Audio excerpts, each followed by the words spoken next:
సుమన్ టీవీలో మీ business promotions కోసం ఈ కింది నెంబర్ను సంప్రదించగలరు.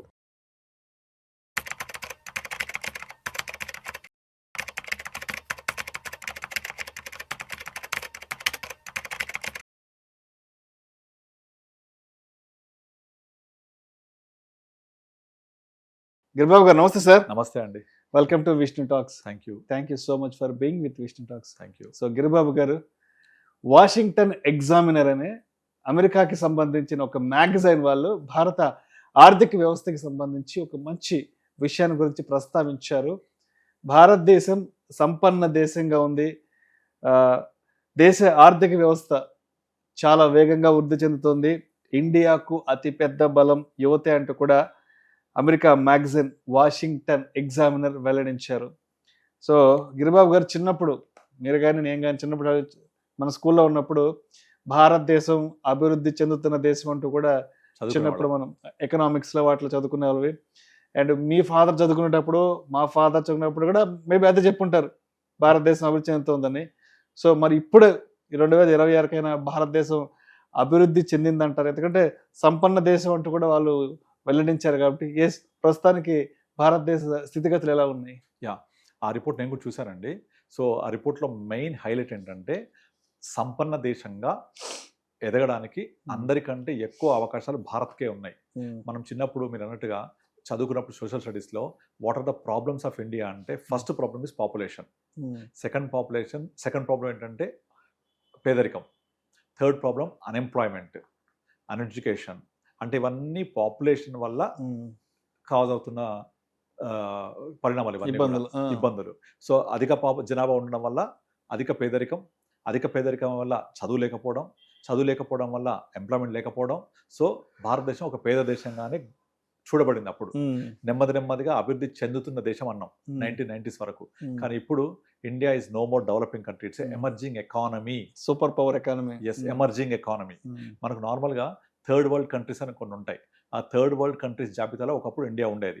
నెమ్మదిగా ఇండియా థర్డ్ వరల్డ్ ఎకానమీస్ నుంచి దాటుకొని మనము ప్రపంచంలో ఉన్న టాప్ 5 కంట్రీస్కి వచ్చేసాం ఆల్రెడీ.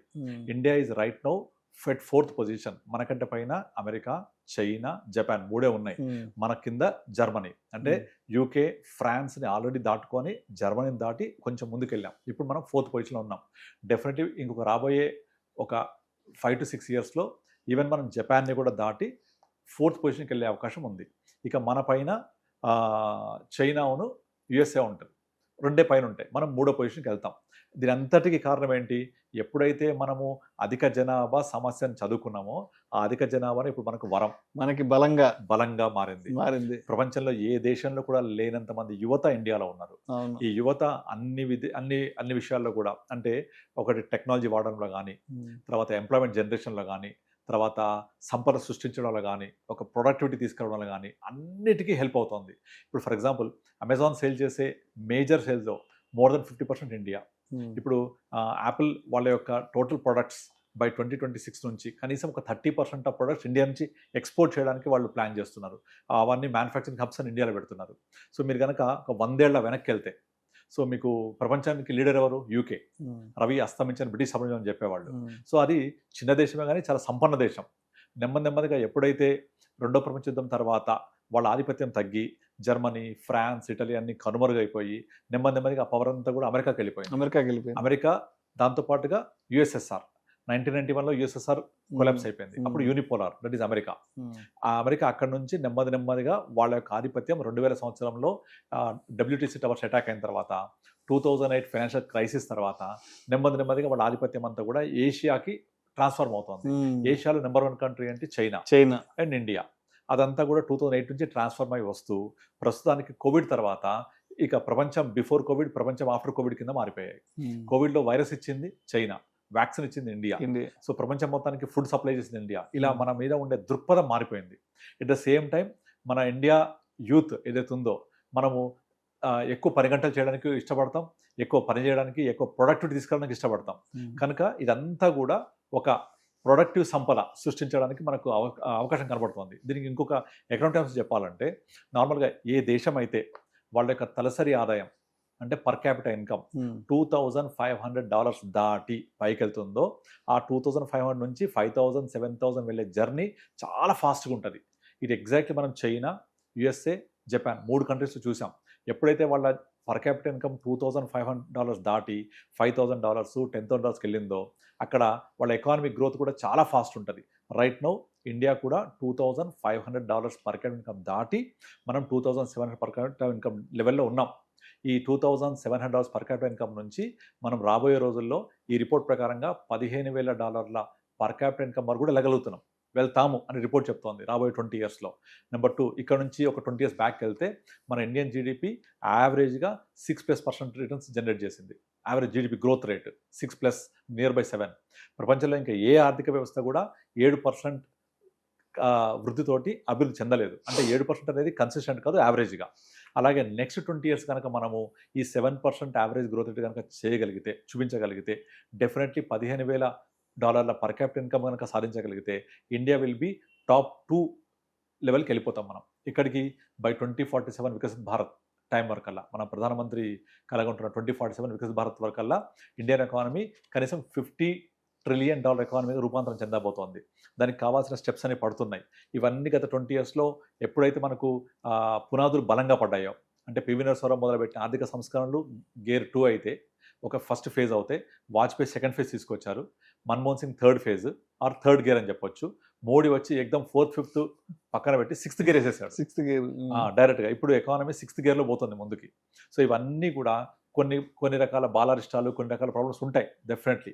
అవన్నీ మనం ఎదుర్కొంటూ రాబోయే నెక్స్ట్ 2047 వరకల్లా Indian economy will be top 2nd economy కూడా ఆశ్చర్యపోవక్కర్లేదు. ఎప్పుడైతే మన జీడిపి పెరుగుతోందో, మన ఆర్థిక వ్యవస్థ మెరుగుపడుతూ ముందుకెళ్తుందో, పర్ క్యాపిటల్ ఇన్కమ్ గ్రో అవుతుందో, ఇవన్నీ ఇండికేషన్స్ అనమాట. సో అందుకనే నేను రీసెంట్గా ఒక ఫేమస్ ఎకానమిస్ట్తో మాట్లాడాను. ఆయన ప్రైమ్ మినిస్టర్స్ ఆర్థిక సలహా మండలి మెంబర్ కూడా. ఆయన చెప్తున్నాడు, మీరు గత 10 ఇయర్స్లో ఎవరైనా చెక్ చేయండి, ఎవరి ఇన్కమ్ పెరగదో చూపించండి నాకు అని ఒక క్వశ్చన్ వేశాడు నాకు.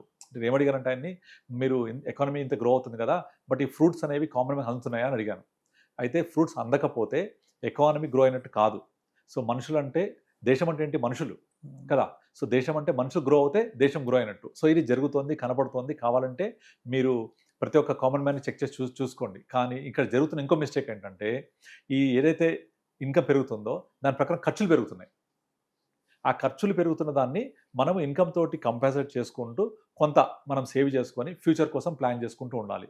అలా చేసుకుంటూ ఉండకుండా వచ్చిన డబ్బులు మొత్తాన్ని ఖర్చు పెడుతూ ఉంటే మనం కూడా అమెరికాలో ఈ 70 ఇయర్స్ వాళ్ళు వర్క్ చేస్తారని వింటూ ఉంటాం కదా, అలాగే చేయాల్సి వస్తుంది. కనుక మనకు వస్తున్న ఆదాయాన్ని, ఈ గ్రోత్ని మనం కూడా పార్టిసిపేట్ చేసి, సింపుల్ ఇండియా గ్రోత్ స్టోరీలో పార్టిసిపేట్ చేయాలి అంటే మనం కూడా ఎకానమీలో ఇన్వెస్ట్ చేయాలి, మార్కెట్ ఇన్వెస్ట్ చేయాలి. సో మనకు కూడా గ్రోత్ వస్తుంది. అది తీసుకొని మన యొక్క ఫ్యూచర్ కోసం ఇన్వెస్ట్ చేసుకుంటూ ఉండాలి, సేవ్ చేసుకుంటూ ఉండాలి. సో ఈ ఏదైతే రిపోర్ట్ ఇచ్చిందో ఇదంతా అక్షర రూపం కరెక్ట్. అది డెఫినెట్లీ మనం ఆ విధంగా వెళ్తున్నాం కూడా. చాలా నెంబర్స్ దానికి కోరిలేట్ అవుతున్నాయి. అంటే ఒక 20-25 ఏళ్ళకి ముందు మనం ఏదైతే మైనస్గా ఫీల్ అయ్యామో, అంటే పెరిగిపోతున్న విపరీతమైన జనాభా, ఈరోజు మన దేశం ఇంత వెనకబడే కారణం మాట్లాడుకున్నామో, ఈరోజు అదే పెరిగిపోయిన జనాభా వరమైంది మనకు, మన భారతదేశానికి ప్లస్ పాయింట్ అయింది, వరమైంది. ఎస్, భారతదేశం ఇవాళ ప్రపంచ దేశాలన్నీ కూడా ఎస్ భారత్ సుసంపన్నమైన దేశము, సంపన్నమైన దేశం అంటూ కూడా నిజంగా కొనియాడడం చాలా చాలా సంతోషంగా ఉంది. ఎందుకంటే ప్రపంచం అంతా కూడా కన్జంప్షన్ వైపు వెళ్తుంది మొత్తం. ఏ డెవలప్డ్ ఎకానమీ కూడా కన్జంప్షన్ డ్రివెన్ ఎకానమీ ఉంటాయి. ఎక్కడైతే కన్జంప్షన్ డ్రివెన్ ఉందో ఆ ఎకానమీస్ చాలా ఫాస్ట్ గ్రో అవుతాయి. అందుకనే మన ఇన్కమ్ ట్యాక్స్ కూడా ఇప్పుడు 12 lakhs వరకు ఎందుకు మాఫీ చేశారు? మీరు ఎటువంటి సేవ్ చేయాల్సిన అవసరం లేదు. 12 lakhs పర్ యానం మీరు సంపాదిస్తే మీ డబ్బులు మీ దగ్గరే ఉంటాయి, స్పెండ్ చేసుకోండి. ఎటువంటి సేవింగ్స్కి మేము ఎగ్జామ్షన్స్ ఇవ్వాల్సిన అవసరం లేదు, ఏ ఇన్సూరెన్స్ పాలసీ తీసుకోక్కర్లేదు, హోమ్ లోను ట్యాక్స్ సేవింగ్ కోసం తీసుకోక్కర్లేదు, పిల్లల స్కూల్ ఫీజు ట్యాక్స్ సేవింగ్ కోసం వాడక్కర్లేదు. అప్ టు 12 lakhs మాఫీ చేశారు. సో దట్ చేతితో డబ్బులు ఎక్కువ ఉంటాయి. డబ్బులు ఎక్కువ ఉంటే ఏం చేస్తారు? ఖర్చు పెడతారు. ఖర్చు పెడితే ఎకానమీ రోల్ ఓవర్ అవుతూ మనీ రొటేషన్ జరుగుతుంటుంది. ఇదే సింపుల్, అంతే. అది జీడిపిలో రిఫ్లెక్ట్ అవుతూ ఉంటుంది. ఈ యొక్క రిపోర్ట్ యొక్క అంతర్మూలం ఏంటంటే ఇదే. ఎప్పుడైతే ఎకానమీ రోల్ ఓవర్ అవుతుంటుందో, కన్జంప్షన్ పెరుగుతూ ఉంటుందో, డెఫినెట్లీ ఆ ఎకానమీస్ గ్రో అవుతూ ఉంటాయి. Right sir, right sir. Thank you sir. Thank you అండి.